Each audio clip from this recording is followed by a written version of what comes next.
I'm Bill Fisher with Growth Matters. I'm the industry chair for the Human Capital SIG. I want to thank everyone for joining us here in person and for those dialing in on the phone.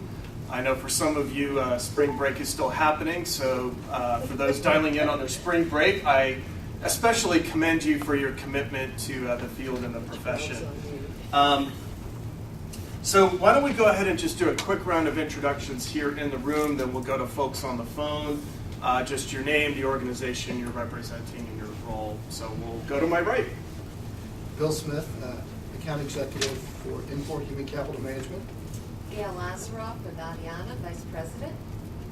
Terry Hatami with Apollo Education Group, National Advisor. Bob Clark with Monster Government Solutions, and I'm the Communications Chair for this SIG. Aaron Knight, Chief of Counsel for OPM. Terry Shaver, GSA. Aisha Edwards. I am a detailed to O&D, but I come from the Department of Education. I'm working with the HR team at O&D. Good morning, everyone. Carmen Lee, USAID, African Center Special Assistant. Debbie Brown, I'm the Programs Chair for this SIG. I'm Anita Blair, the Treasury Department's Chief Human Capital Officer. And I'm Elizabeth Homestetter, the U.S. Agency for International Development Chief Human Capital Officer. My name is Jeff Pond. I'm a recovering Chico from DOE, and now I'm in HR for the Society for Human Resource Management, your profession's membership organization. And I'm Clarence Baker, Program Management Officer for the Department of Health and Human Services, under the Office of Human Resources, and moderator for today. Great. And now we're going to go to folks on the phone. I'm going to try a slightly different approach. So for those with the last names from A through F, starting with A, if you just want to introduce yourself.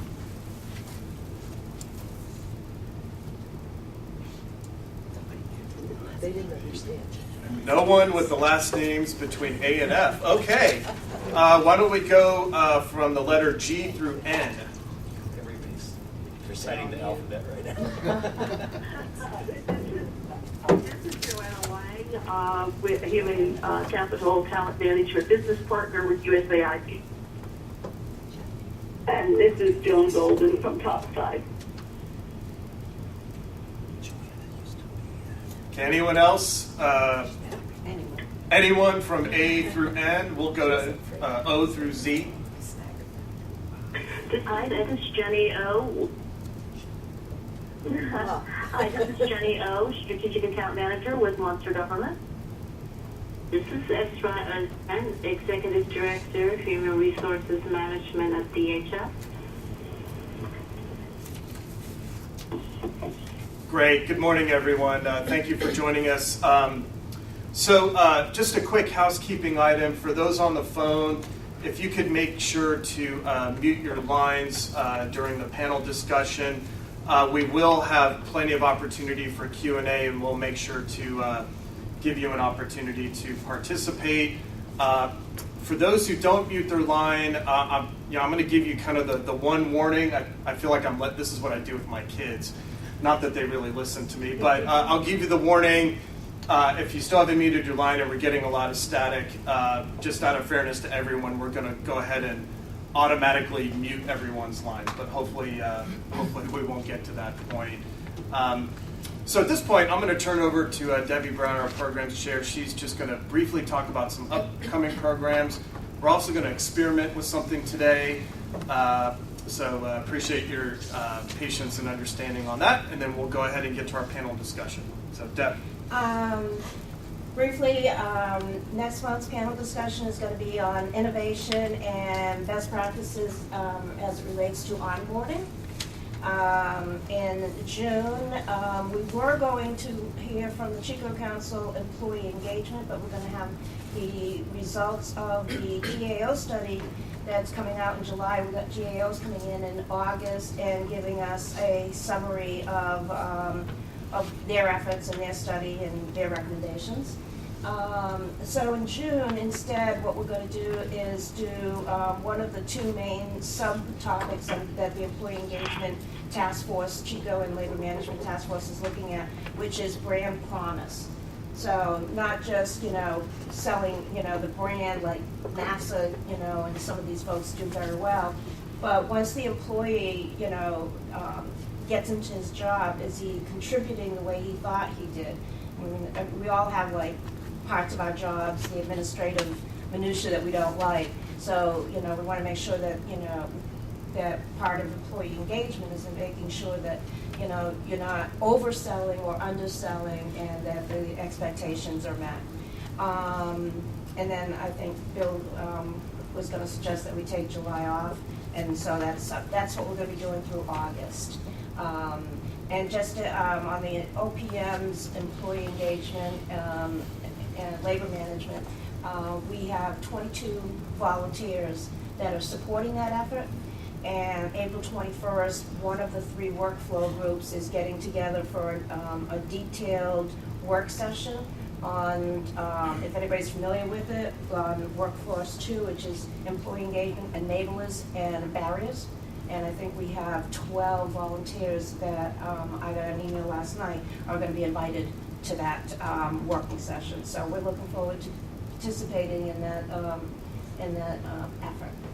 So with that, as Bill said, one of the things that we wanted to start doing, we do panel events every month now. We're getting pretty good at doing that. I apologize that on the short notice for this one, some things got a little confusing, but I appreciate everybody showing up. And but we want to start now doing what's called a 5-minute TED-like talk, something unrelated to the panel, but to give everybody just something, an opening act, let's say.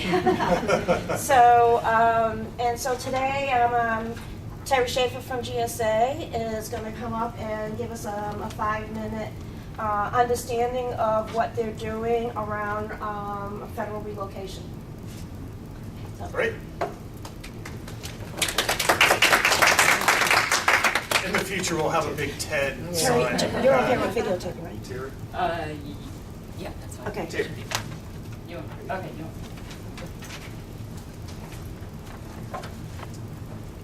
Okay, I was asked to do this like 30 seconds ago, so I'm completely on the fly. So we'll see how it goes. You guys can just bear with me. So I work in the Employee Relocation Resource Center in GSA. So within our group, what we do is we work with agencies and we help agencies develop their relocation program. So to back up a little bit, employee relocation is essentially getting an employee, a current employee or a new hire to the government from point A to point B.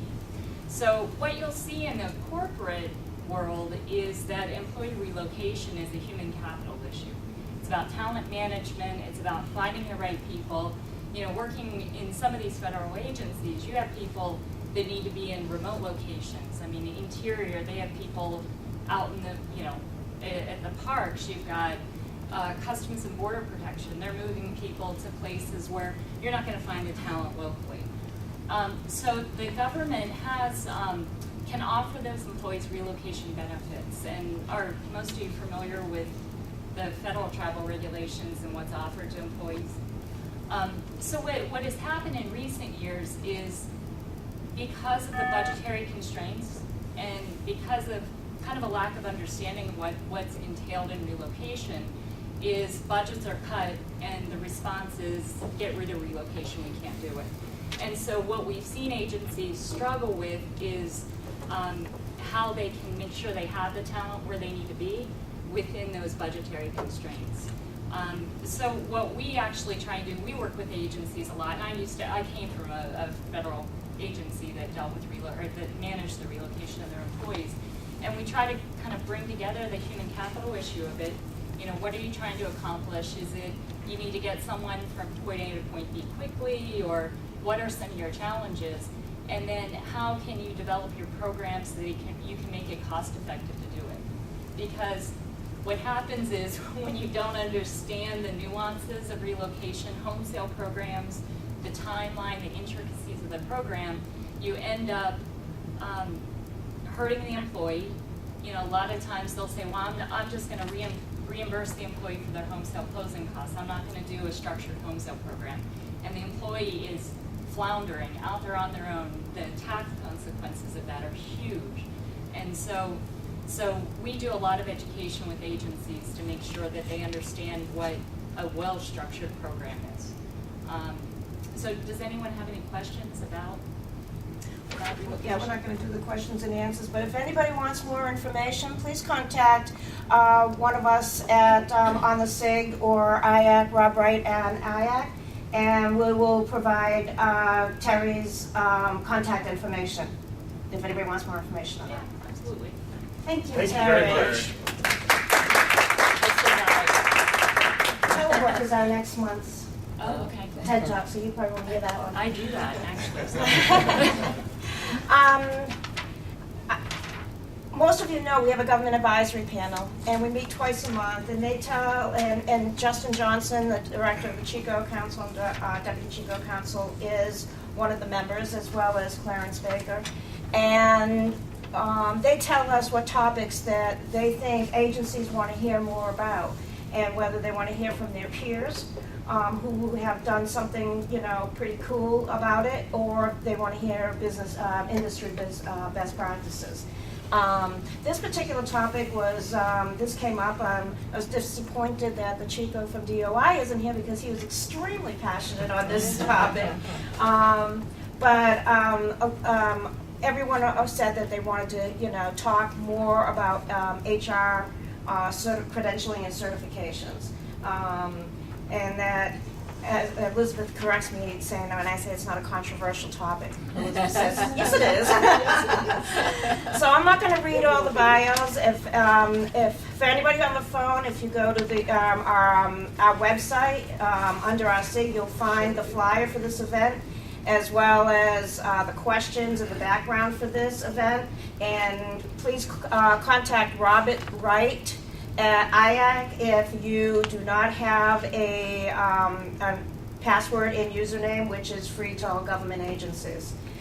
So for everyone in the room, you'll find the full bio here. So I'm going to let Clarence talk a little bit about who he is, what he does, and his interest in this topic, and then I'll let him take it from there. Thank you. Okay, thank you very much. I'm Clarence Baker, and I'm the the program management officer at the Department of Health and Human Services within the Office of Human Resources.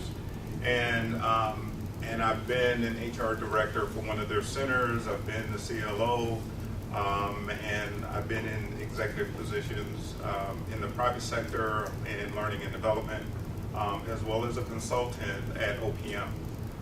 My interest in this topic is because I've seen the whole spectrum, and I've worked in healthcare, both on the insurance side and provider side, and I've worked in human services as well.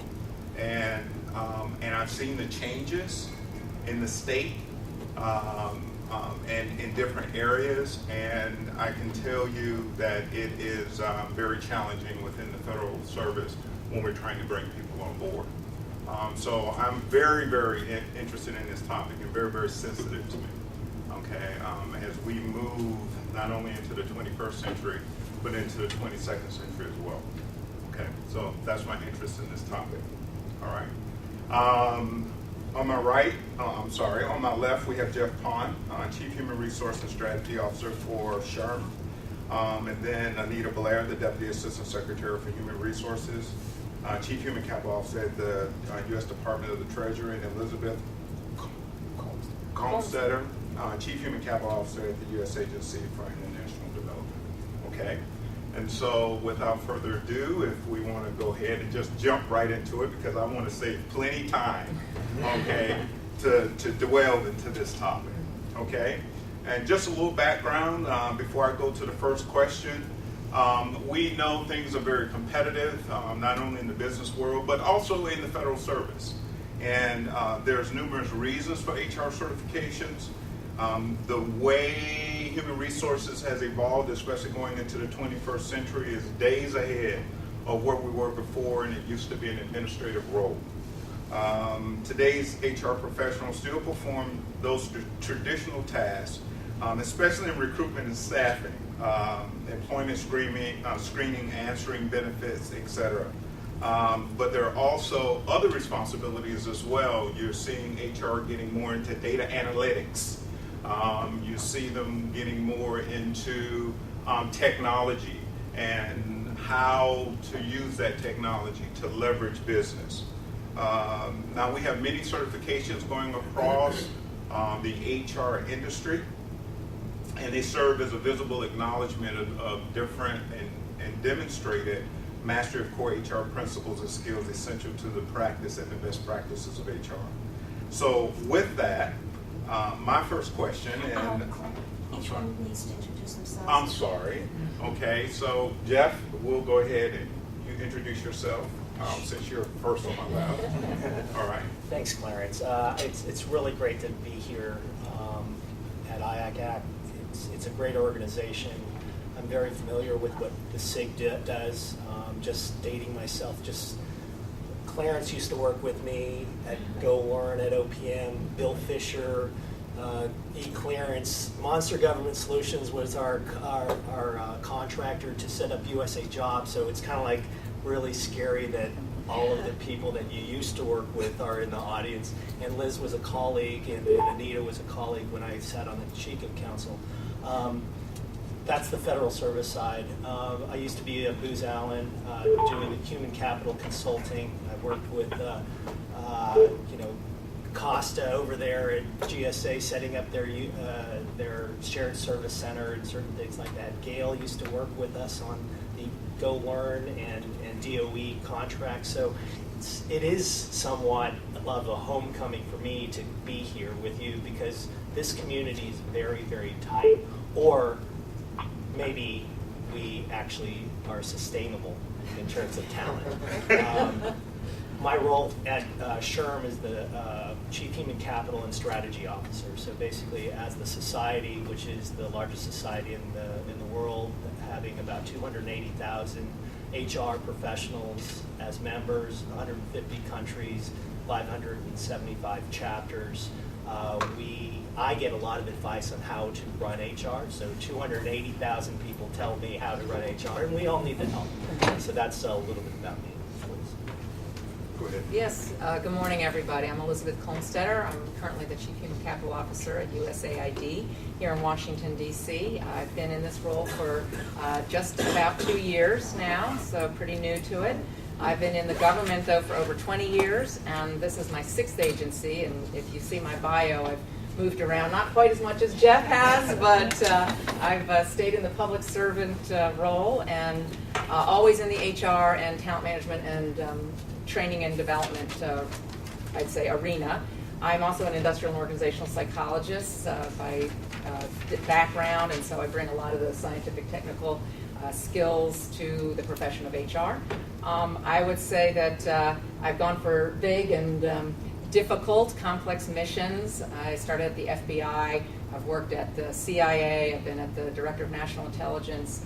And probably my big appreciation for certification and credentialing came during my 2.5 years at the National Skills Standards Board, which was stood up after the National Skills Standards Act was passed in this country to raise the skills and knowledge ability across our different sectors here in this country to stay competitive. And they recognized that if we weren't credentialing and certifying our workers, we were going to be losing, as much of our industry was being outsourced overseas, where cheaper labor but high-skilled employees were available. So there was a lot of that going on in the 90s and in the 2000s. And so I would say that really, there was a big push in this country on credentialing and the recognition that, to me, the whole idea of credentials and certification is the currency of the future.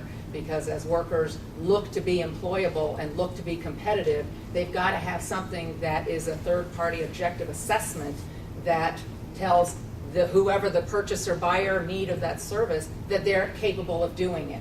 And what we know now is high school degrees and college degrees aren't doing that. They're not telling you specifically what this person will be capable of doing in the work world. So I can talk about that, but I really appreciated how important this was and how much it could go to even stimulating our economy in this country and making sure that we were viable. So I think that's really important. I think the federal government needs to have a lead role in proponents of that, and our field absolutely shouldn't be left behind of having those credentials as well. And then the last thing is I actually helped stand up Transportation Security Administration with Joanna Lang, who I know has joined us by phone. after 9/11. And I would say the wisdom of Congress in passing the Aviation and Transportation Security Act was that they legislated an annual certification for the screener workforce at every airport in the country post 9/11. That tells you right there that they got that it's not good enough to have the skills and knowledge today, but you need to keep current and keep growing and keep looking at what else you need to be viable in your occupation. And as you know, the threat objects, the plastic explosives, and all these things continue to progress. We don't know how they're going to end up, coming together as a negative, and so that has to go. And then think about your screening checkpoint experience. You're walking through different technology today than you were 5 years ago, 10 years ago. So just that is showing that even for a federal workforce of airport screeners, who I'm sorry to say are some of the lowest graded in our workforce, which is not acceptable, they have to have an annual certification of past credentials in order to keep their job. And that's part of the national security infrastructure of this country. So I just want to throw a couple of examples out there, because I really do feel our HR profession is falling behind by not having that recognized as a need to be part of the workforce, providing the best services to all our people in the workforce. So that's kind of my little stint. That's who I am. Thank Over you, to Anita. Anita? Hi, I'm Anita Blair. I'm the Treasury Chico, and obviously everything I say must not be attributed to Treasury. If you didn't know that already. As I listen to these very impressive bios here, I think that the most unusual, perhaps, and for me useful background that I have was that having been a lawyer, practiced corporate law for about 20 years, and I was very active in bar associations and very involved in upholding the professional, the quality of the profession. And so, as I have been in government now for about 15 years and working in the human capital area, I constantly recur to my experience being a member of the bar, having both an education credential, having passed a bar, and for a lot of things having to demonstrate practical knowledge, and having to maintain that with annual continuing education requirements. A lot of these problems look to me like things that I could apply familiar solutions to. I worked in the Navy Department during the 2000s.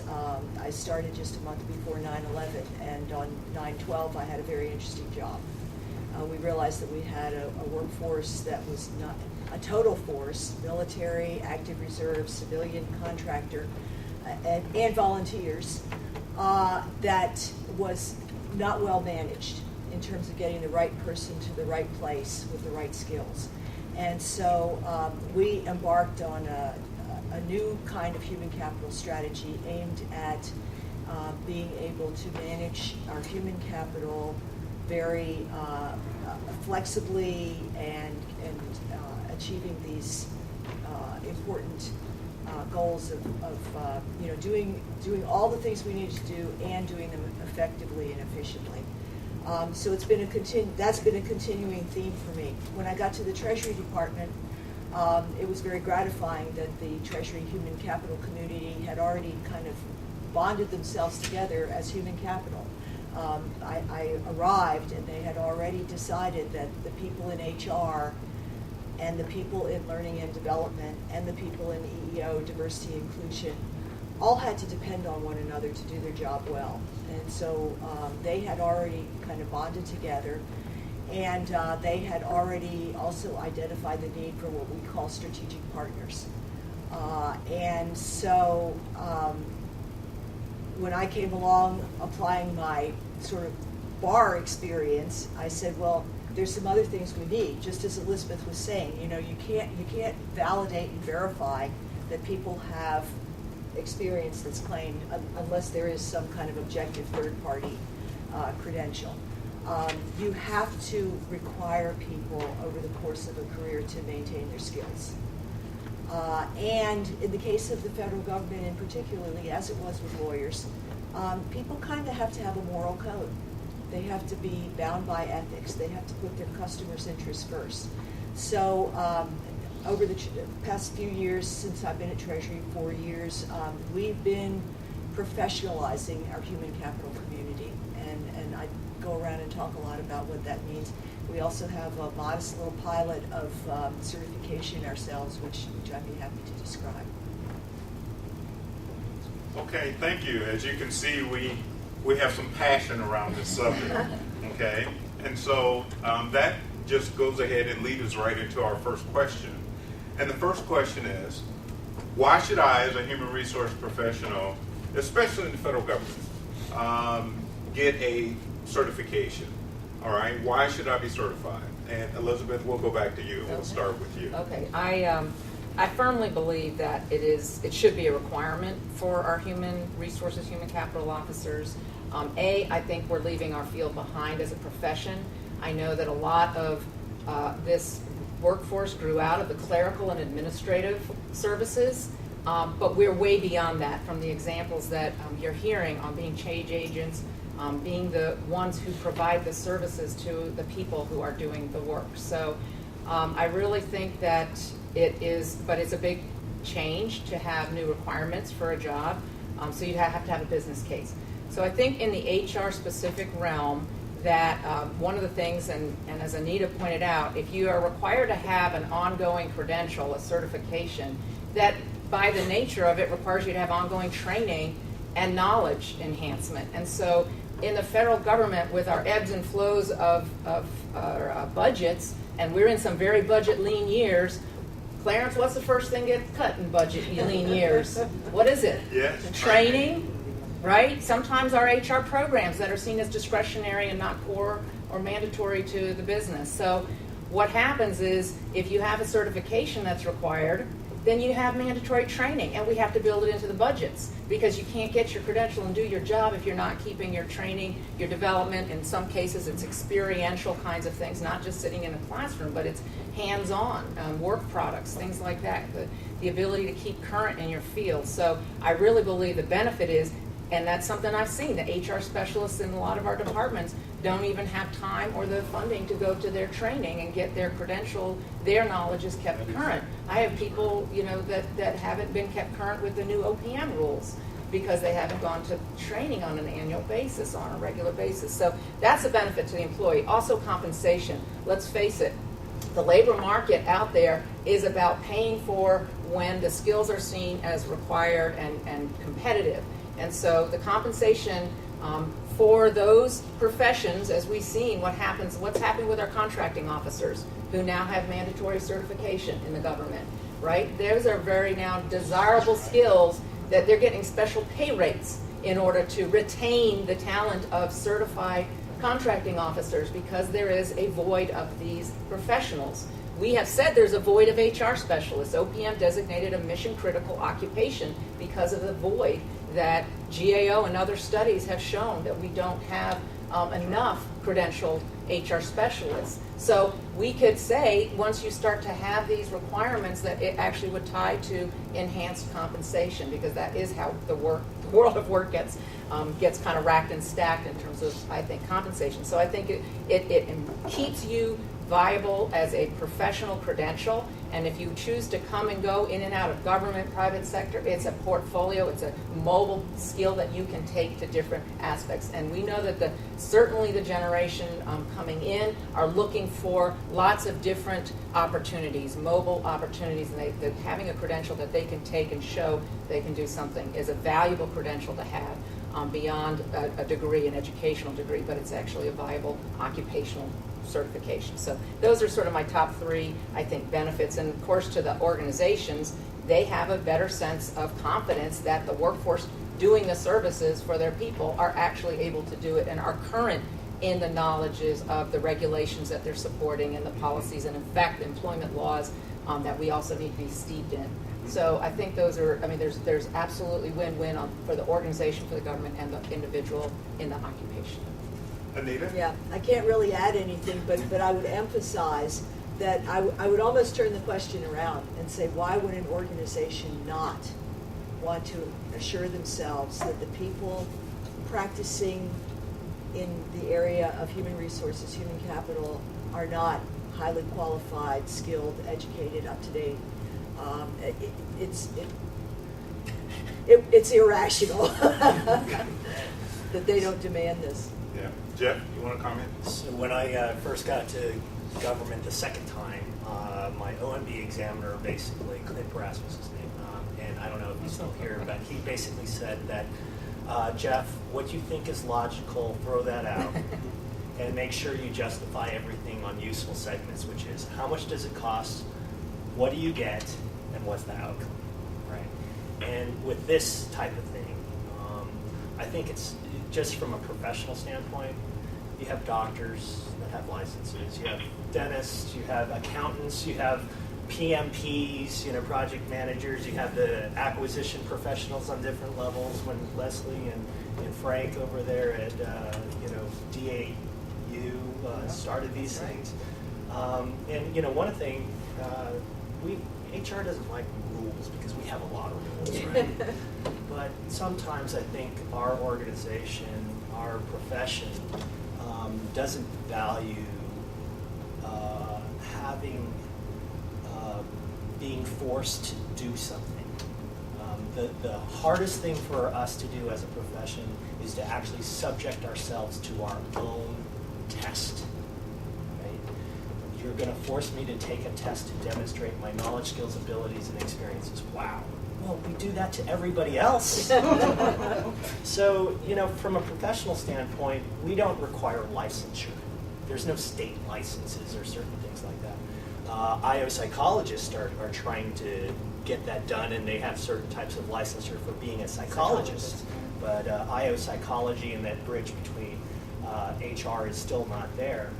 So in the field of HR, before I got to SHRM, there's this one itch that I had, which is, what are the credentials? What are the things that make us, quote unquote, doctors and nurses? And how do you certify a hospital, the practices of an operating hospital? And we have none of those things. When I was at Energy, I think one of the acquisition professionals was not on their top of their game, and they actually copy and pasted some things for one of our national laboratories in terms of management and audit and certain things like that. So DOE operates labs that are GOCOs, and they copied some language by saying, if you have a certified HR system, then we'll give you relief on these different types of audits and so forth. And the person that was in charge of HR at UC Berkeley Laboratories actually came to DOE and said, Dr. Pond, I need you to have us go through this certification process because that's what we want. And I turned to my deputy, Claudia Cross, and I said, what is he talking about? Do we have one of those? Does anybody? And we didn't. So we actually went to SHRM. We went to a lot of different places, and we finally talked to NAPA. And we actually developed with a lot of great people. Dave Walker, who was the Comptroller General, Edie Goldenberg, Joel Aberbach, and some really, really smart people that knew about HR. And we came up with a system for certifying and accrediting HR systems, so the hospital, if you will. If you want to look at it, go to NAPA and look at CAHRS, CAHRS, and that's the first national look at how standards or practices can be judged. So that's the hospital level. When I joined SHRM, we had a organization that had been partnering with SHRM for about 37 years. I actually had different credentials. I don't know if a PhD is a credential, but it's an academic degree. And also I had this thing called an HCS, which is from Human Capital Institute. More of a certificate program than a certification because they actually have the testing done by themselves. But needless to say, I had the wrong credential going into SHRM. I didn't have the HRCI credential. So I actually took the test, and I was terrified because I'm not dating Liz or myself, but I haven't taken a test in over 20 years. And I was terrified. What if, the head of human resources actually for SHRM actually fails to get certified? So I got a certification from them. And we were evolving this certification. So you probably know about the PHR, SPHR, and they have others like HRBP, MP, and G, which is Global HR Professional. So they have those 5 popular ones. We as SHRM were listening to our members, and we decided to actually go more towards competency-based.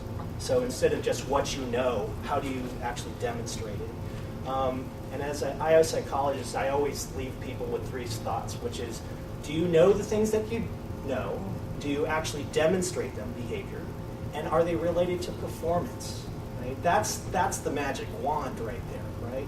Because if your credential is only a credential for credential's sake and it's not related to performance, why the heck are we doing these things? And I think we sometimes get caught up in a lot of the things that we do in HR, like competency models and certain things like that, and we start talking about those things, and then the IT professionals, eyes glaze over and say, oh no, but if you talk about FSMA 853, I don't know what it is now, they're like, oh yeah, we want to really know about these things. So it's really coming up with that like central area where you can actually demonstrate a credential that people can uphold. So at SHRM, we've actually developed this competency model that was validated across 32,000 people across the globe. The competency model has actually had validation studies of not just content or what's in there, but it's actually related to managerial ratings, rate of promotion, certain things like that. So that's kind of groundbreaking for me as an IO psychologist, because we actually say, hey, this thing is actually related to some of these things. And there's nothing in the literature or anywhere else, I think, that's out there. And if you do know about those things, please let me know, because that's the criteria that I came into SHRM with, which is, tell me about all these tests that we use to stand by. And what should the federal government or the private sector use as an assessment of knowledge, skills, abilities for different parts of the profession. So with that, I'll just stop right there, because there's a lot of stuff, history and all that I can go into, but the most important thing that I leave you with is, whatever you decide in terms of credential, you need to have a credential, because that's your profession's license for doing these things. And moreover, we need to have peer review for those things. If you think about a dentist, Liz and I are dentists. Unfortunately, Anita had a little bit too much candy over Easter. Well, she has a little cavity. She's been going to dental school and has her Novocaine and finely tuned extraction device. Well, I have a sledgehammer. We're gonna take that tooth out. Guess what? We get the same result, but the efficacy for recovery is probably very, very different. And we do that to people because we don't judge one another in terms of performance management, in terms of compensation, and how we apply those things. Quite frankly, the profession needs to be professionalized because we don't have those mechanisms.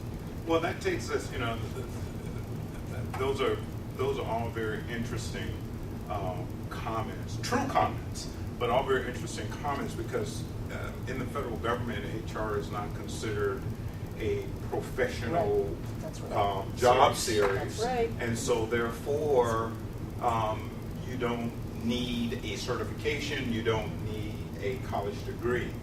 Is that hurting us, Anita? Well, yeah, I went to law school and did all that stuff and got my law license in 2 places. So I know whereof I speak. And as I said earlier, when I look at the issues and the problems confronting human resources, human capital, especially in the federal government, I can see that applying the principles of professionalism would really go a long way to solving those problems. What is a professional? A professional is somebody that gets paid for exercising their judgment. You could be a lawyer, you could be a professional ball player, as it were. But there are some fundamental elements of professionalism. One is that you're expert, that you have knowledge that is relevant to what you're doing. Second is that you are committed to continuing education, that you keep your expertise up to date. Another is, as I mentioned before, a code of ethics. And that code of ethics should include a commitment to the interests of your client. That is, you give up your own self-interest. And as I say to my HR people, you know, it's not right for you to leave at 5 o'clock just because your time is on when somebody else is hanging on out there. You know, that is not professional behavior. And then finally, that there is a public interest. And I think there is a public interest in HR in general. I would apply that to the private sector as well, but particularly in the federal government. One of the things that I had submitted as a handout is just a list of the merit system principles. That is kind of our code of ethics, particularly in HR. And if we are going to be entrusted to uphold all of those rules and ideals, then we need to be able to demonstrate that we adhere to all of the other elements of professionalism that I've listed. And so is it now? No. Should it be? Yes. And I wouldn't necessarily say that you would have to treat them like lawyers, you know, that they would be Schedule A or accepted or anything like that. But it is appropriate to require that, much as with acquisition, much as with finance and other areas of management in the government, that people be able to acquire, maintain, and demonstrate, and be held accountable for exercising their skills at a professional level. Anita? Me, Elizabeth. Okay. I apologize. No, that's okay. I again echo, these are all on point comments and conclusions, because I do think that it's been an ongoing discussion in the Chico community and the OPM whether or not to require a certification and even get to the really requiring educational credentials before we hire specialists in the HR field. And I think that it's harming our field and it's harming our reputation. HR is just totally overwhelmed with customer needs, and every one of our customers is different. You know, every single one has a different situation they're trying to deal with, and they're trying to get resolved so they can actually do the work they were hired to do. And so it is imperative, and it is not like purchasing equipment. And once you've purchased a computer, that computer is the same computer every time you have that same model. That is not so with people. So why aren't we credentialing the people who have to diagnose every situation differently? They have to be complex problem solvers, critical thinkers, analytical, able to use the data, able to judge the judgment calls of which is the way to go when you have to make a decision because you've never seen this case before, because they all have different things. I mean, how we don't expect the highest credential. And oh, by the way, I've been in now 6 different HR departments, and I look at the other professional series and positions, and the agency would not think of putting somebody in one of those positions. But yet it's okay to send that person who's not working out so well to HR, because after all, anybody can do HR. It's just common sense, Elizabeth. You can take this person, they're a nice person, they're just not really performing over here. So, you know, they can learn how to do it. It's that old, anybody can learn how to do the transactional, how to do some keystrokes, and send it on its way. And I have said, and that's what the barrier that we have created in our profession by not saying, absolutely not. I'll happy to take that person if they pass these credentials, if they have the third-party objective demonstration of the competencies and the knowledges and all of these things to do the work. Because then, lo and behold, it's why is HR the lowest rated customer service? Why has HR got the data all wrong in the workforce? Data capture. Why are people's benefits or pay being done incorrectly? Why is there so much cleanup? Well, you know, when you put people who don't have the credentials you need, and you hope that they'll learn it, and you hope that they'll actually like to work with people, at that, I hate working with people. Why are you in a people service business? You know, I mean, it's kind of a good competency to have. But so I'm just saying that I think it helps us say there's a reputation when we have credentials, and to build it from a base, and that's what our workforce demands. And why wouldn't you want people credentialed who are selecting the future leaders, who are going to have the biggest impact on culture and engagement in your workforce. That's on the HR. The first in that. The biggest and the first is culture is driven by leadership, and if you don't have the right leaders in the right jobs who want to be there, and then that's something that is a huge talent management issue, let alone figuring out how many people you need to do this work, and if you need to change the work or a crisis happens, how are we going to, as we heard about deploying and moving people and all of these things. So it's very complicated, and we are so behind the curve by not having that credential. The government should be leading the way in requiring credentials in this field to show that it's a professional field. Not anybody can just do it, that you need to have credentials. And I think we'd have a much stronger confidence from our workforce and our leadership and a credibility as a profession if we would step up and do these things. I mean, I'm with Anita. It's mind-blowing that we haven't done it. Tell me why we haven't done it. Oh, that's right. There's one nice person who has a high school degree, who's been a great employee, who's really smart and does HR well, and don't want to take tests. We're afraid that person won't qualify. So I'm with Jeff. We got to do to ourselves what we do to hire the talent and to credential the other fields. It's just how, we have to say the bar is high now.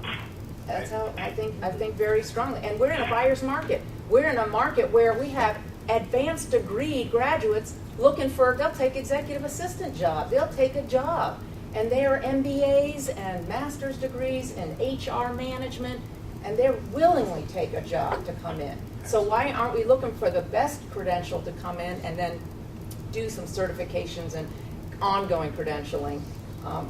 We really need to move this. We're in a great time where the government could be bringing in people, not at a minimum qualification, but at this extraordinary qualification. Yes. You're absolutely correct. You're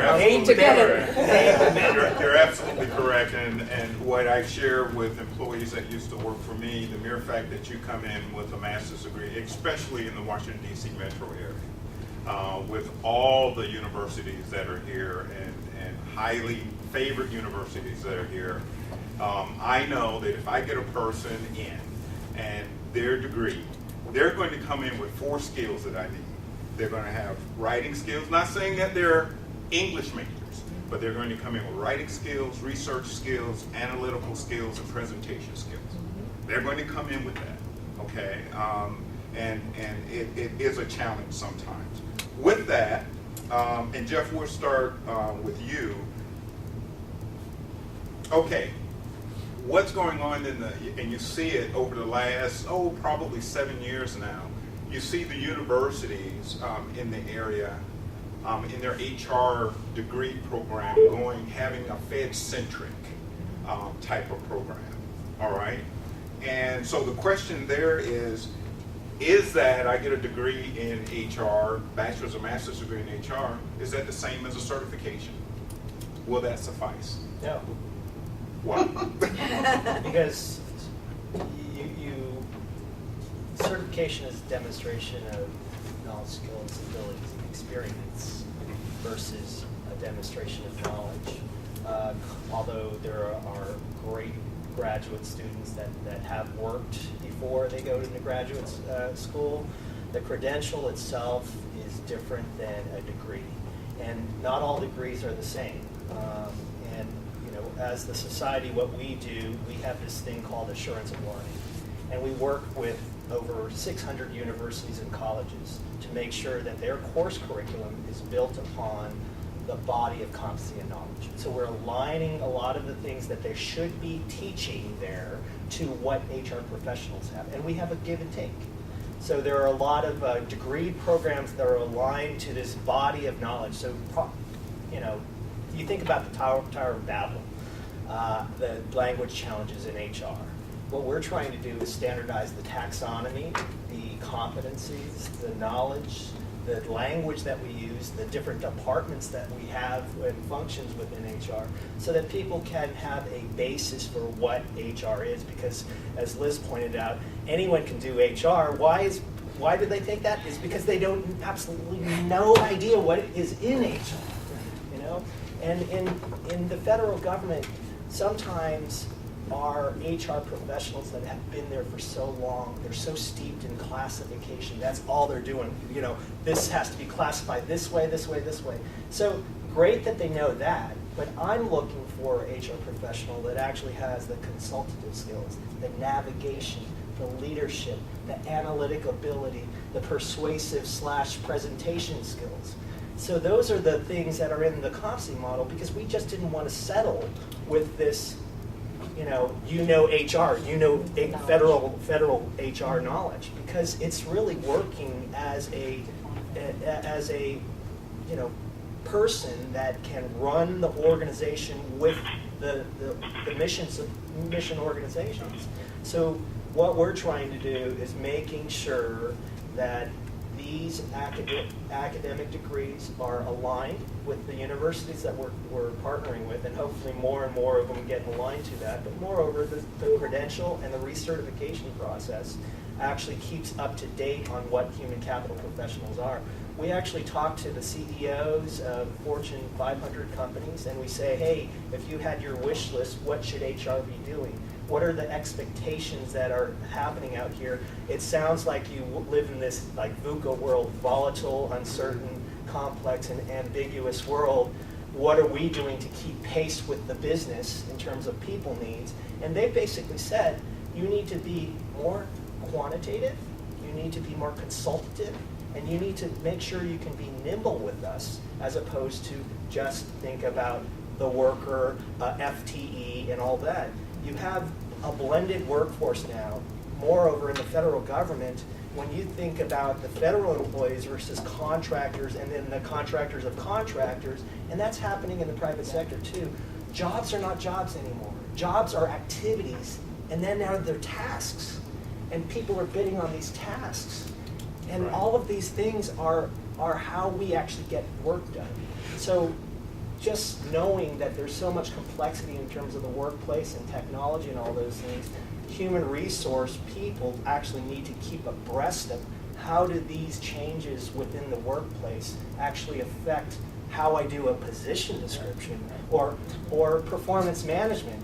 Maybe the whole concept of a position and performance management in the individual level should be revamped, because we do all of our work by teams, and teams of federal workers and contractors and all that. So long story short, we need to keep up with the things that we know, and we need to keep updated with it. And the best possible way is to, in my mind, is to have some sort of entities, whether it's in the federal organizations or it's in the professional services membership organizations, to have that look at are people doing those things. And from what I hear from the panel, it sounds to me that Elizabeth and Anita agree, while the degree, yes, it's needed because of the skills that you acquire from academia, but there's another component too, and that's the professionalism of the job or the job series or what you're actually doing. So when you have theory and then you have practice. And so that brings another question. And Elizabeth, you piqued my interest when you were talking about certification for the TSA professionals. And so just real quickly, when I worked for Intermountain Healthcare, Salt Lake City, Utah, they were very integrated in their IT systems when it came to healthcare. And we knew through data analytics where the nurses were coming from, okay? But the universities were not teaching computer systems in their studies. And I can remember standing with a nursing informaticist, and her and I was the training director for IT, corporate IT. And we stood before the nursing consortium for the state. And we said, we're not going to hire any more of your nurses if you are not teaching computers in your nursing programs. It changed in a year. Okay, so I leave there and I go to, I was the director for training for the Virginia Department of Social Services, and I actually partnered with VCU in their social work school so I could get training out to the 120 counties across the state. The question that I have is, are we missing, is there a component that we're missing where as a federal government we have that kind of leverage because maybe with the universities or with some other type of partnerships where we can make this happen? I mean, I know we have SHRM, and I know we have the Human Capital Institute, and there's some other certifying organizations as well. But is there something else that we could be doing in the federal government that we can leverage? Hey, we need to get our people certified, we need to get our people educated, and so how can we best do that besides just sending them to some of your universities? Let me give you an example. Some of your universities, right after you get your degree, they have a certification program that at a discount, okay? But what about the people that's already in, okay? So how can we leverage? I guess the question is, this is my private sector thinking, how can the federal government leverage their buying power, so to speak, in helping getting the human resource industry across the federal government certified and or educated? That's a lot of. I'm sorry. No, it's really interesting, and I think we do need to be creative, and because the budgets are so, just shrinking, small and shrinking. I think we do have to be very creative. Luckily, there's a lot of groups that want to partner, and OPM has done the HR University, which is great. It's online courses. The Center for Human Capital Innovation, Cheeky, and they have the talentmanagement.gov, which is all free online.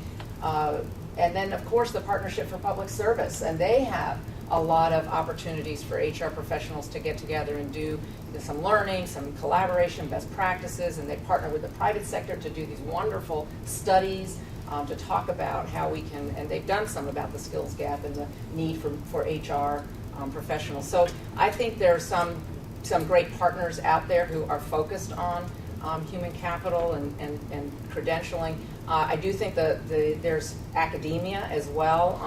I'm not sure that we've really partnered in terms of a sort of deployment model of learning. Right. But I do know, of course, online now you can go and you can get a lot of things that are related to what we need. Project management is huge, and there's lots of things that you can get online now through the online universities, through YouTube, through all of those great social media knowledge talent or knowledge banks and libraries. So I think there's some creative ways to do it. I know when I was at TSA, we partnered with the Community College Network to do some deployment of training when we had the mandate to have self-defense courses taught to every flight attendant and pilot.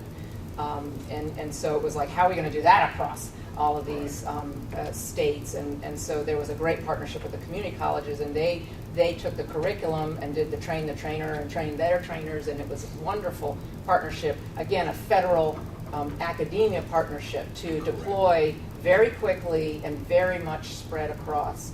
So I think I'm with you where there are certainly some models where there needs to be hands-on or some laboratory kinds of learning. You need to have some places where that can be happening, but I think with the online tools and these wonderful partners who are out there who want to help this profession meet these ever-increasing demands for expertise and professionalism. So I think that we as Chicos need to be very creative in those models.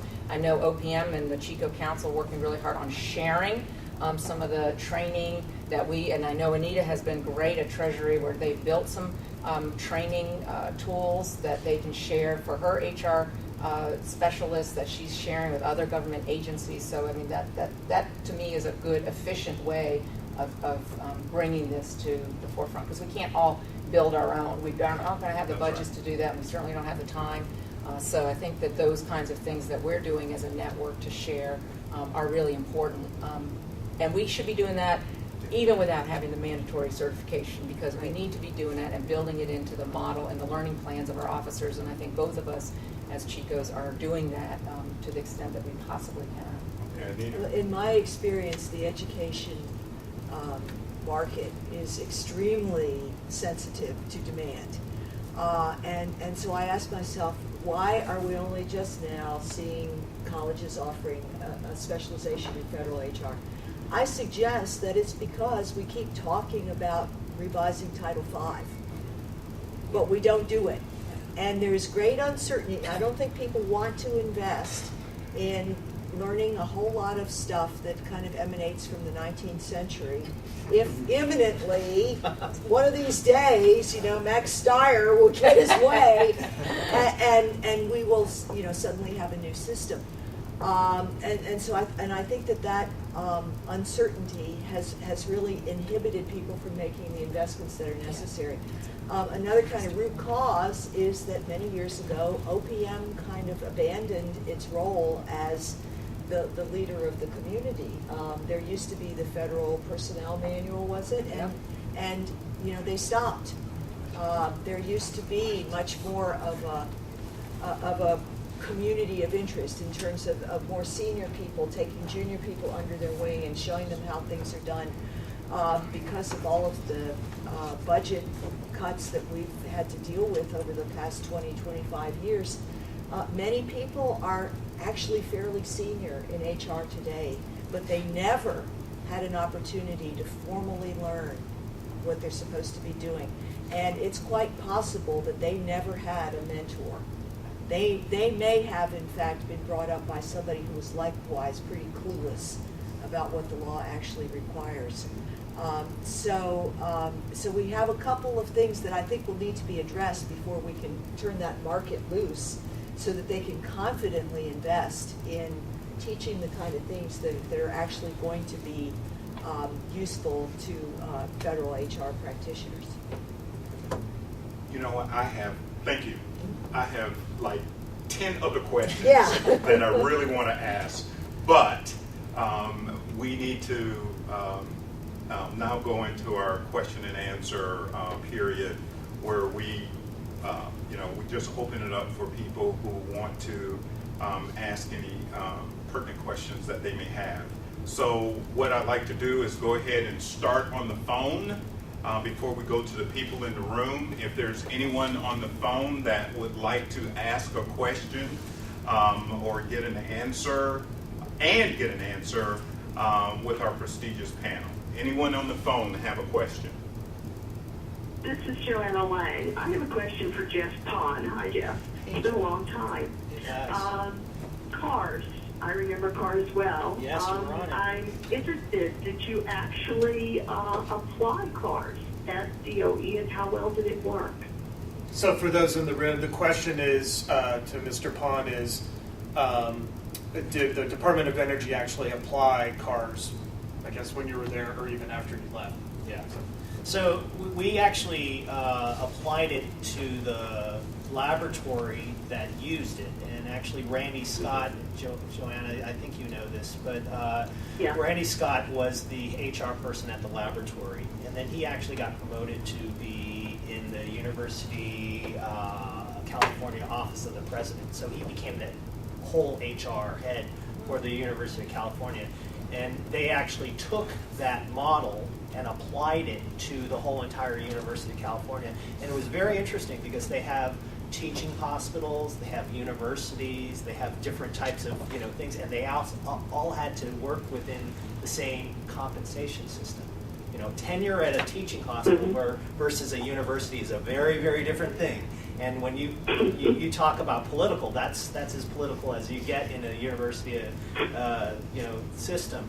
So we did actually help them apply it there and also at the laboratory, and we actually said that they had a certified system, and with David Walker's language, we actually had a qualified opinions on a couple of different areas where they could get healthy on and work on, and unqualified in other areas. So that system itself was a model.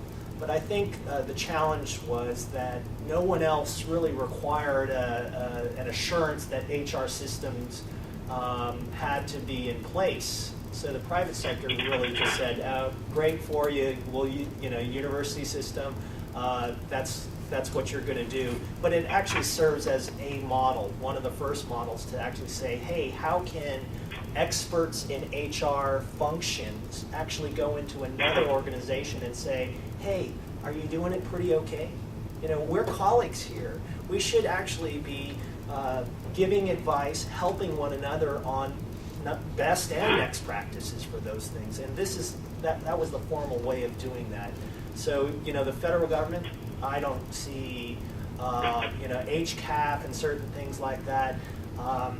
It's far asunder to where we need to go in terms of looking at how we practice HR and what the rules govern.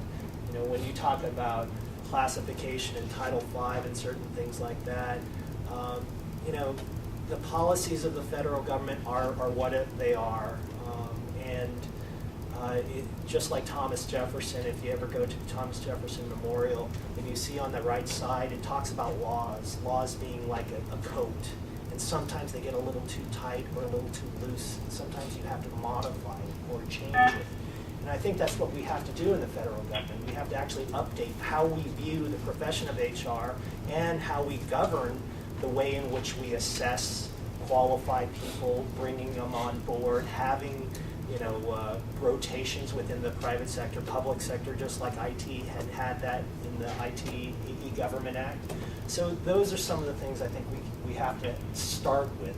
That's a basis of having the first movement towards where we're trying to go. Okay. Another question. Another question on the phone.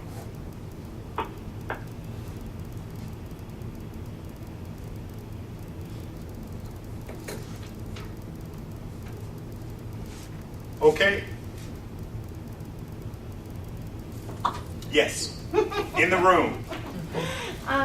Elizabeth, you mentioned that Anita was sharing some of the things she did at Treasury. Justin had also mentioned something that you rolled out at Treasury. Could you give a few minutes to tell us what you're doing and how it's working? Sure. It's hard to summarize in just a few minutes, but I will try. As I mentioned earlier, Treasury has a group of practitioners in human capital, and we have decided to form ourselves as a community, by which we mean that we support one another. We are committed to having career paths. We're committed to kind of having a brand that, the human capital community in Treasury stands for excellence, we hope, and taking the steps to achieve that. One of our first focuses, as I mentioned too, was on the strategic partner, because that was something new. We didn't need to go and break an existing occupational sub-series or whatever in order to focus on strategic partners. Another reason for looking at strategic partners was that instead of kind of downgrading the people who may have out-of-date skills, may have had the occupation kind of change from under them, we wanted to lift people's eyes to the hope of being a more professional, more expert practitioner. And so we established our strategic partners as kind of the pinnacle of a career path.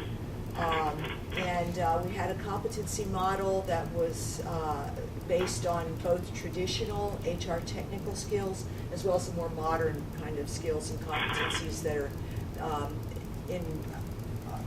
widely acknowledged today. So in the course of doing all that, we established a community-wide executive steering committee, which consists, in our case, of the executives in Treasury who are in HR. And as you can imagine, not such a large group. The executive steering committee oversees all the activities of the community in terms of trying to maintain quality. We do a biennial assessment of everybody. It's not the best, we wish we had a test we could give to people. As it is, it's kind of a self-assessment with a manager assessment.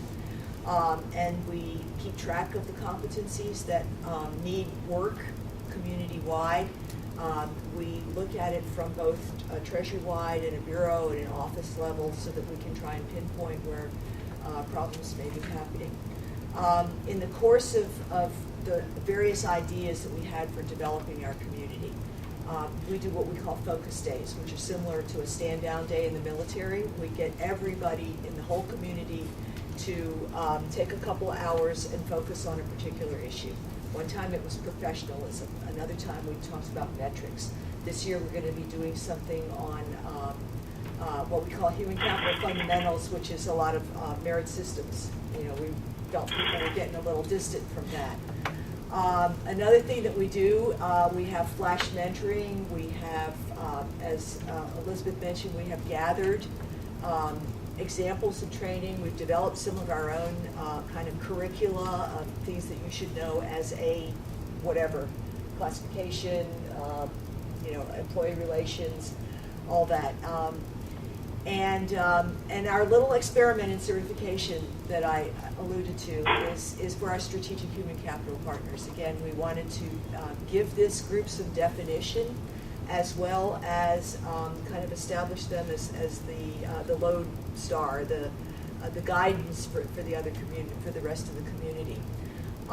We had our executive steering committee oversees this. We had a lot of discussions about should we accept educational only, or should we be looking for something else? And we decided that mainly because of these kind of new strategic business competencies that people need, that we needed to evaluate people's experience as well as their kind of demonstrated skills and abilities. And so what we do for recruiting and qualifying certified strategic partners is similar to the SES process. They have to submit a written application in which they tell us stories, you know, kind of the challenge, context, action, results model of the various accomplishments that they have in their career and how those relate and how they demonstrate the competencies that we're looking for. It has to be signed off by their immediate supervisor and one level up. Those applications are gathered and reviewed by our executive steering committee, somewhat as an ERB, as an executive review board. The first 2 years ago was our first class. We had about 30 applications, of which 21 were complete, in the sense that, you know, they submitted everything they needed to submit. Of the 21, we ended up selecting 7 as our very first cohort of certified strategic partners. That was the best thing I've ever done in my life, because those 7 were kind of like the Mercury astronauts or something. They have been fantastic in terms of becoming kind of junior leaders of the profession. They have really, and without our even trying, they turned out to be quite a diverse group. Racially, gender, geography, number of bureaus, and so forth. And we have fortunately been able to continue that with the second cohort. We're just opening for nominations of our third. And again, thanks to the leadership, I think, of the first cohort, they function as the brains and hands of the community. They take on projects that will enhance the community. Our biennial competency assessment, they manage that. Our various outreach and educational programs, they manage those. I've already talked too long, but that's our story. Okay. Thank you. All right. Yes. Go ahead. So I don't know the rules around this, but I'll just kind of share what my own experience was. I used to be in the private sector, and when I was there, my company paid my dues for an employee relocation association. I also was involved in SHRM. And I got my certification, Global Mobility Specialist. Then I moved into the government, and they don't pay the dues. They don't pay the recertification. You know, it's all out of pocket from me. But then I also have certifications, the Federal Acquisition Program and Project Management, Contracting Office Representative. So when I'm dealing with my certifications, I have 2 on each side. So 2 of them, all my training's free. I just, submit my recertification, click the button, it goes through. On the other side is, here's my credit card, let me pay my own fees. And so when it comes to the HR certifications, if it's not mandatory, someone who's doing the job, like, why should they pay for it? I mean, I want to do it because it's important, but it's not, I'm not going to lose my job if I don't. So the obvious answer that I think, we're preaching the choir up here, which is why not make it mandatory? It should be like a contracting office. That's right. Yeah. I mean, just, it Yes. should be, and Right. the program and project management in acquisition, they tried to do that. The executive order saying we recommend an agency should do, but it hasn't, it's taken a decade and still it's not happening. I think the panel here represents probably some of the most experienced human capital people that have kind of lived the last 15, 20-something years of developing human resource professionals, dealing with the human resource workforce. And I'd love to hear what my colleagues think. We are like cobbler's kids have no shoes, When we talk about taking care of the IT series and the acquisition series and the financial series and certain things like that, we haven't taken care of our own HR classification, training and development, and investing. And I'm not saying money, it's just organization. When we have been so hammered and I have problems with pronouns because it's when you all have. Yeah. But, last 20, 25 years, the budgets have gotten smaller and smaller. Our staffs have been more taxed and more taxed. We haven't been developing people. We haven't been sending them to professional development and certifications. There's no wonder what we have right now. We're in a pretty tough pinch in terms of human capital talent, but there's hope. And why I say that there's hope is that if you have leaders like Liz and Anita and people around here that actually recognize that things have been broken for a while and we need to fix them. And we just need to find out ways to fix things. If you take a look at content, and I'm glad that Anita has pulled together a lot of these resources and certain things like that. But content in the private sector and public sector is a commodity now. You have when Clarence and myself and a lot of the Go Learn and e-learning and NTIS and Fast Track FedSource and all those providers, we use the leverage of the federal government. First, GSA, we purchased a single course for $150 for a 3-month period. You have to take that course to $37 for 3,500 courses. I didn't want to exaggerate, 3,500 courses. But see, now we had all of these different courses, but we had no resources to actually map out what is that knowledge trying to support in terms of a competency model. You have in your agencies probably learning management systems and a library of information, but you really need the people to actually arrange these things, as Anita has done in her agency. And we need to actually share those things. We're not under-resourced. We're just not arranged with many of the content type resources. So when you hear about professional development and all that stuff, and the federal government doesn't pay for a professional certification and recertification, I think that you need to actually question that. And you need to question it very hard. Why? Is because human resources, just like any kind of resource, whether it's time or money, is the most important thing to manage. And if you don't have qualified managers to manage the most important resource, then what are we all doing? Just a friendly reminder, folks on the phone, just to mute your line. I know we've only got a couple of minutes left, but. Can I add just one? When I was in the Navy Department, we had separate appropriations for personnel. Right. So it was easy to calculate what was spent on people. And we were shocked to find that in a department where we're building carriers, ships, airplanes, vehicles, we spent anywhere between 60 and 70% of our budget on people. And I can't even find out what it is in the civilian department because they sort of don't keep their books that way. But last I looked, Treasury's not making carriers. So I'm pretty sure it's something north of 70%. I'll tell you, Pat Adams over there, she's the N1D, and she came here in the private sector, worked at Navy. Although she's been trying to participate with a lot of the federal programs, she's buying pre-cert type materials, and she's getting her HR professional certified. whether it's HRCI or herself, she's actually doing those things. And you know what? That's a really good thing because it's making sure that there's a level playing field of competency for her HR professionals. I want to get all the questions in the room. Yes, sir. So I have a question. I'm going to go back to the experience I had with TSA and HHS where, no, well, I used to run the HR, CAP HR. Right, anyway. right. But a lot of HR work is transactional, putting out a lot of fires. And, you know, SHRM used to have a federal, it used to be more played up a federal HR certification training, somewhat akin to stuff that happens at the USDA graduate school.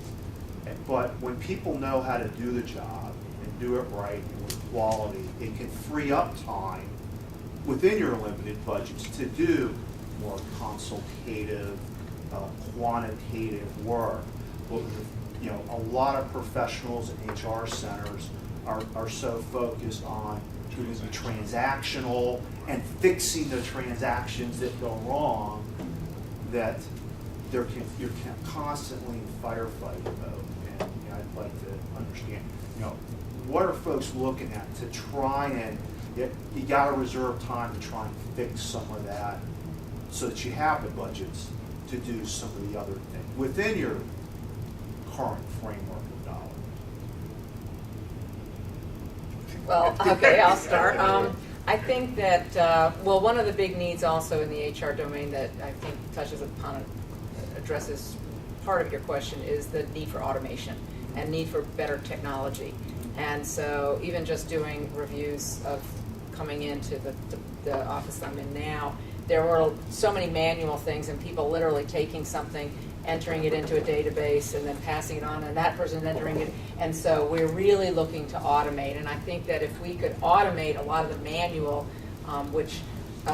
a lot of the checking of transactions is manual and pulling things up and looking at files and things. So even if they're electronic files, it's still a very manual review. And so I think as I hope the market is, and it seems to be moving to better automation and better technology and systems that are HR or talent management.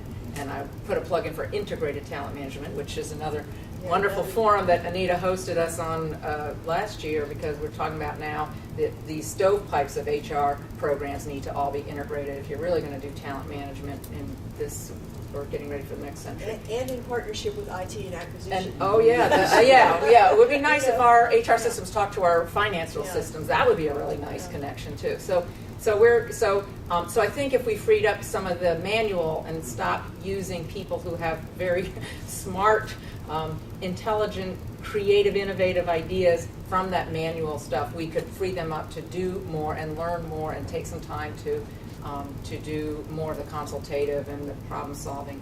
And so I think that's part of the vicious cycle that is what you pointed out, was there's errors, there's firefighting, fixing, because we haven't sort of taken off the table the need for manual and literally reading and checking something, and then the next person has to check it. And there should be technology that can be doing those types of things. So we're really looking at that. And business process review, quite honestly. I mean, we went through the famous hiring reform. We all did the mapping of our hiring processes and all the boxes and 40 boxes, and went through what adds value to a quality end product, and if it doesn't. And that's my first question, is why are you doing this? And if somebody says, because it's always been done that way, I said, okay, stop, right there. Let's look at it. Is it needed? Is it required by law, regulation, policy? Is it a good customer ad? Whatever.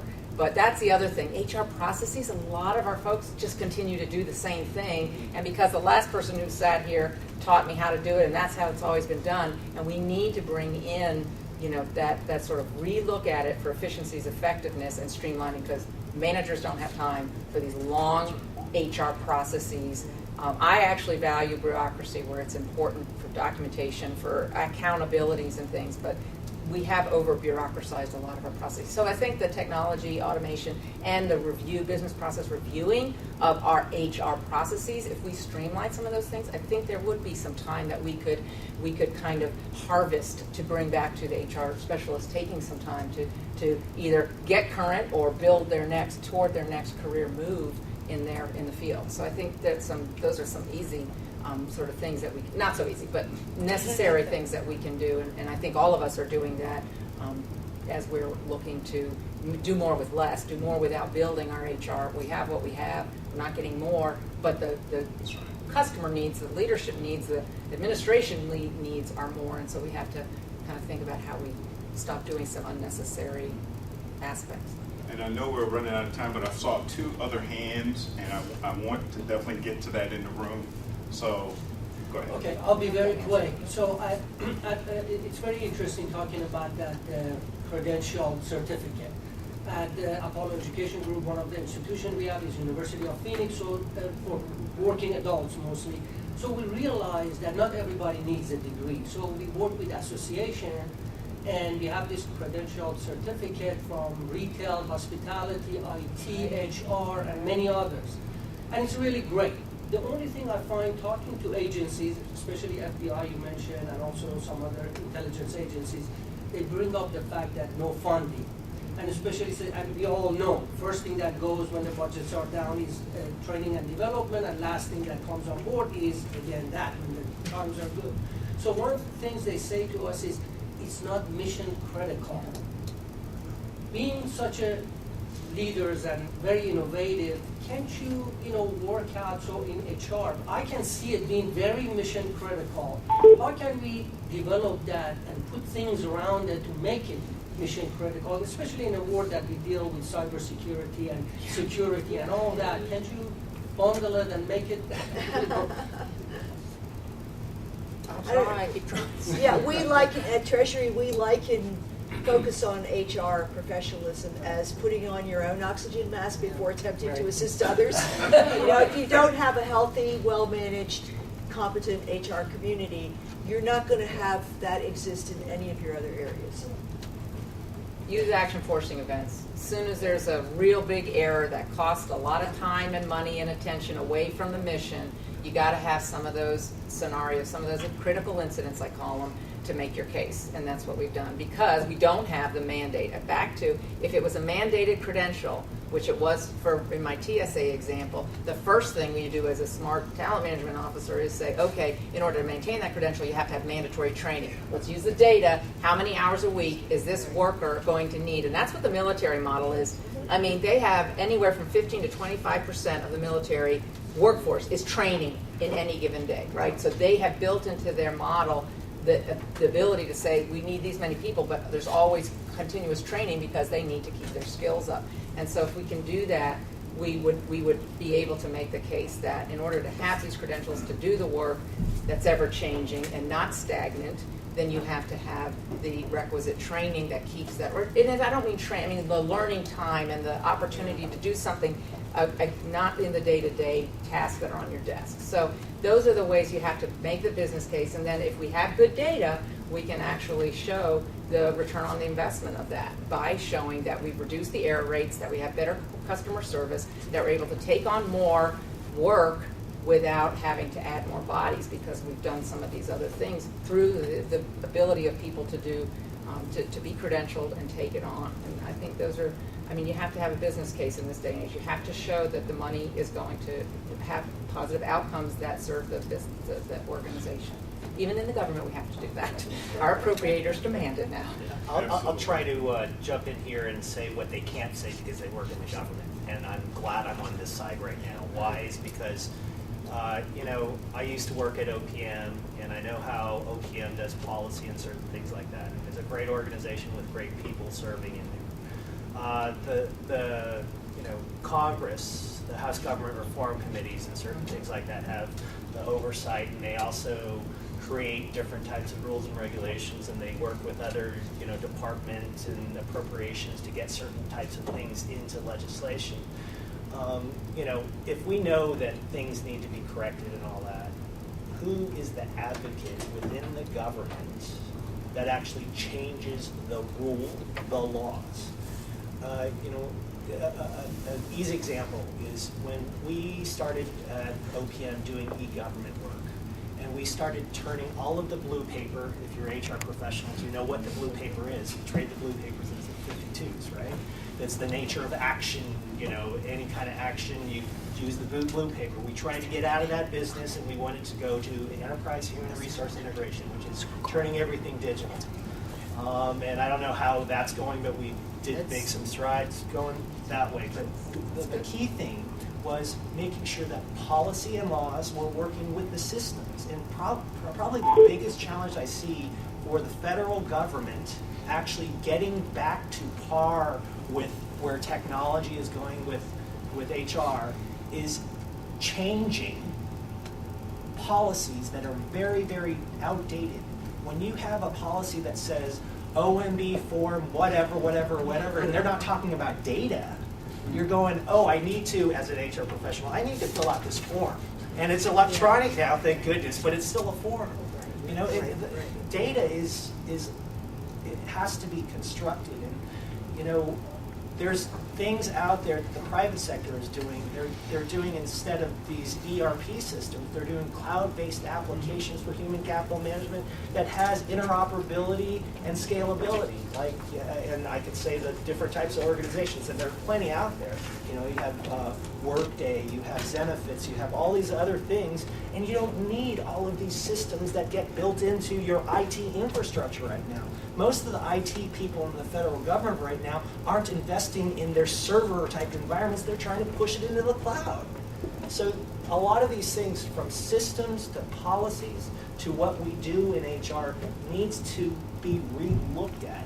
And I would hope that there's somebody brave enough in the federal government and also in the private sector to do a joint project, to do a pilot project to demonstrate that we can use technology, policies, and human capital practices towards modernizing the HR workforce.